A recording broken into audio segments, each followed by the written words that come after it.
Hello and welcome to my YouTube channel, Pet Animals Talk with Partha. This episode, I shall be telling you about an encounter that I had with the German Spitz. Somebody the other day commented on my one of my episodes about the German Spitz and about the Indian Spitz. So I thought this topic will be of interest to the people who would like to know a bit of history about the Spitz breed in India. When I started in the game in the 70s, incidentally, I saw a lot of Spitz of various sizes, of different colors, and many of them. And they were just called Spitz. Some people fancied calling them Japanese Spitz, some fancied calling them German Spitz. And but they came to the shows and they were entered because they gave a lot of volume, the numbers, that makes the show interesting. So they were entered, and the judges, especially the international judges, had no clue what to do with them. Until, of course, in 1976, Mr. Stanley Dangerfield from UK came to judge. And I can clearly remember, because I was doing the tabulation in those days, there were 36 of these entered as Spitz. And when he came to judge, and he did all shapes, sizes, and he says, I can't judge them. They are not properly grouped, and they don't have the correct breed nomenclature. So under the circumstances, the whole lot of Spitz were removed from the shows, and which was quite disheartening for the exhibitors who had entered them. But of course, it was a lesson learned. And I clearly remember that immediately the Kennel Club of India got into action. And at the time, Mr. R.P. Mitter was the vice chairman, if I remember correctly. And he, being a very senior person and very knowledgeable about breeds, he decided, and of course the committee together, they decided to reclassify the breed as only two groups. That means there are more classification in the German version, but they said smaller German Spitz and the greater German Spitz. The smaller German Spitz were 10 to 11 inches and was a cutoff, and the greater German Spitz was 11 to 16 inches. So the breed got a new recognition, and with renewed interest in the breed, a lot of people started owning German Spitz. And the name German, of course, which was associated to so many other breeds like German Shepherd and German Boxer and the rest, German Pointer, others, it gave a lot of importance to the breed, and the numbers started multiplying, and they went in various shows. You could see quite a few number of these Spitz being shown as smaller German, greater German. There were lots of champions and other things happening. But then I also got attracted, because they were nice-looking dogs, and I was really attracted to this breed, and I thought I must own one.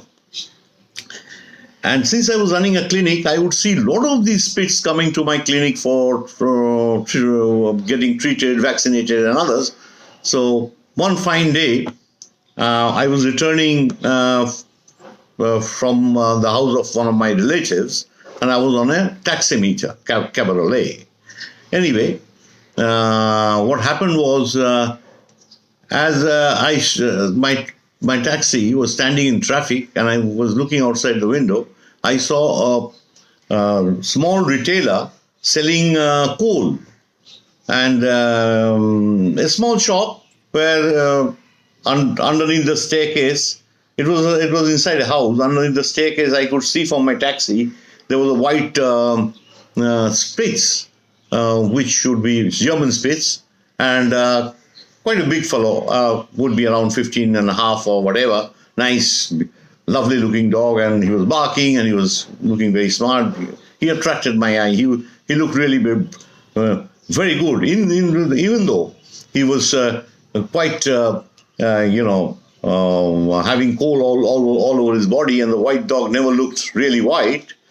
But I was attracted to him. And also, I thought why not ask the person if you would want to give it away? Because I thought the dog was being tied and people were cruel to him. And I think this dog needed a better life. So I hopped off from my taxi and went over to the gentleman, and I requested him, will you want to sell him? Of course, looking at him, I realized he was not that old. He was a young dog, a strong-looking dog, and he was growling at me. And I was also young, and quite adventurous. So I thought, something inside me told me I must take him.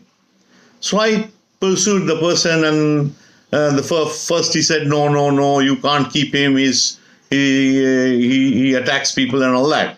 But then when I insisted, he suddenly agreed and said, okay, 600 rupees. You want it? Take it. I searched my purse and I barely could make, there was 600 plus rupees, which would take the dog, and I would be able to reach home. So once I made the deal, the man put the dog on the taxi and he sat beside me, and if I tried to approach him, he started growling at me. And then I realized in 15 minutes of whatever happened, I may have made a very bad deal. I didn't, maybe I wouldn't know what to do with him, because he was not allowing me to even go an inch closer to him. So I came home, and as I got off the taxi, and with that chain on, I was able to bring him inside. But after that, he was growling, and he was, as I tried to approach him, he would growl and started attacking me. But then, I said I had to get over this. Either I win or he wins, and I'll have to give this dog to something. But I can't keep a dog like this. I can't even touch him. I can't even go near him.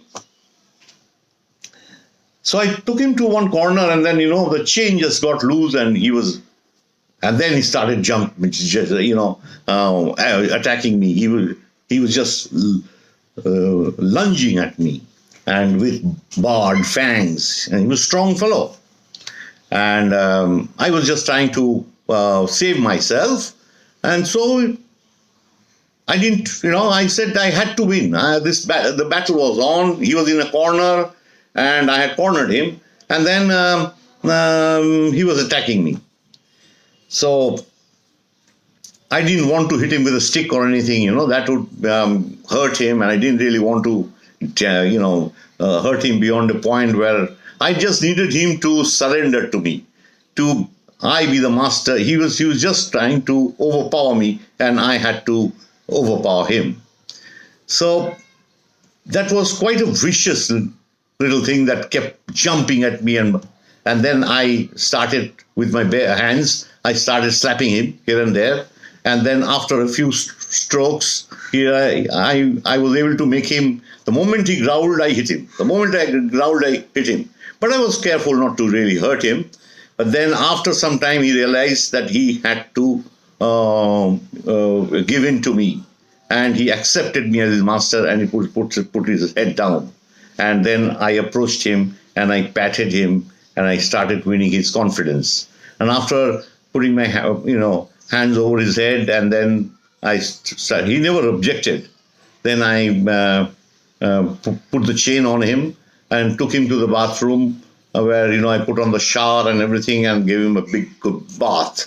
And he didn't do anything to me. He was quite subdued, and after that, maybe an hour of fighting with me, means trying to, bite me and, do whatever was in his power. That strong little dog somehow surrendered. And after I bathed him and fed him and all that, then I took him on we in Calcutta. We had this man-pull rickshaws. In those days, it was now, of course, become rare. So I just hopped onto a man-pull that rickshaw, and with him sitting in beside me, I decided to go. I had to go to a friend's place, be with some dog people, and we would chat for 1 or 2 hours. So I had to go there. So I took him with me, and so we made real friends. So this 4, 5 hours, 6 hours that we spent together, after that, he was the greatest, one of the greatest dogs I ever owned.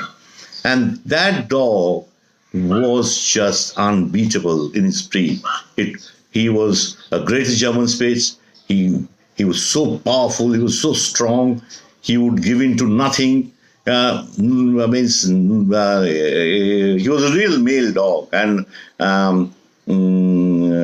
he didn't bite anybody in the house. But if anybody went against him, he would growl, and they would just have to, And if I heard his growl, I just had to say Raja. That is the name I had given him. And then he would immediately quieten down, and he would stop his growling. So it was. So I won lots of awards with him, even board placings with this dog. And he had fantastic standoff coat, beautiful mane, and then he moved soundly. He was very sound in movement. His tail he was just a Pomeranian blown up. He was nice, lovely head, small ears, everything that you wanted to look at in a German Spitz, and he was there. So what happened was, I was by the time in the committee of the Kennel Club of India, and in one of the meetings, somebody told me, not told the meeting, told the chair, addressed the meeting and said, "Hey, I don't know where these dogs, so many of them in every show. Why don't we classify them as Indian Spitz?" They were well established as German Spitz, and in those days I was very young, and I would rather listen than to, and then my views may not have been given so much of a value. So anyway, since in the committee there was hardly anything that we really did except for addressing a little bit of regular issues. So says, why don't we make them Indian Spitz? Now, funnily, everybody agreed, but India did nothing to create the Spitz. The breed was already there. These dogs actually came by ship to India for a long time, and then they stayed on. So and they were so popular as pets, they never died. It means the breed never went out, even though there were no dog shows.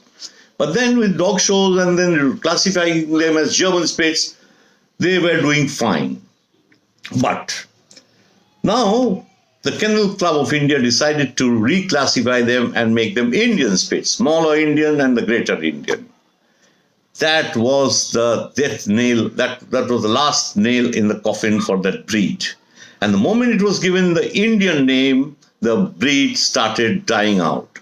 Nobody wanted to buy Indian breed, Indian Spitz anymore. Because if supposing you means just next door, my neighbor was having a German Shepherd and I am having an Indian Spitz, then doesn't sound good. If I had a German Spitz, that would make more, that would be more important, and at least. So the Indian Spitz actually lost its sheen, and people all over the country, it started vanishing away from dog shows. The breed still exists in quite a number, but they are only kept as pets. They're the cheapest dogs sold in the market, and the breed is not taken to dog shows. Hardly anyone takes them to dog shows, and all over India, the breed is dying. So the other day, somebody just commented in one of my episodes that they would like me to speak on this breed and what we could do to revive this breed because it was dying out from dog shows. But I think that giving it the Indian name, people did not want it anymore. This is, well, if you see the Indian breeds that we have been coaxing and trying to sort of establish them, and